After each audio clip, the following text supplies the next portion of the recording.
Nëse je një mami shtatzan që përgatitesh për ardhjen e bebushit tënd, tani do të tregoj disa gjëra shumë të rëndësishme që do të duhen për zhvillimin fizik të bebushit tënd. Gjëja e parë dhe shumë e rëndësishme është tapeti i gomës. Këto janë në trajt puzzle-i, të cilat unë i pëlqej shumë dhe rekomandoj shumë sepse ka një sipërfaqe të mirë për zvarritjen dhe që bebi nuk shket.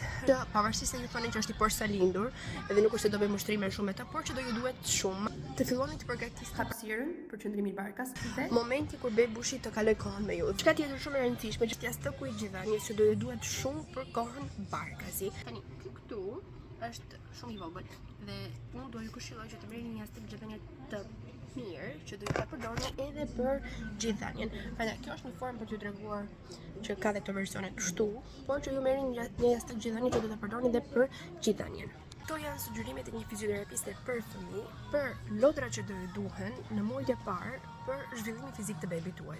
Bëj fjalë për lodrat që do të përdorni në përditshmërinë tuaj, jo për diçka që do ta merrni dhe do ta lini dhe do ta përdorni.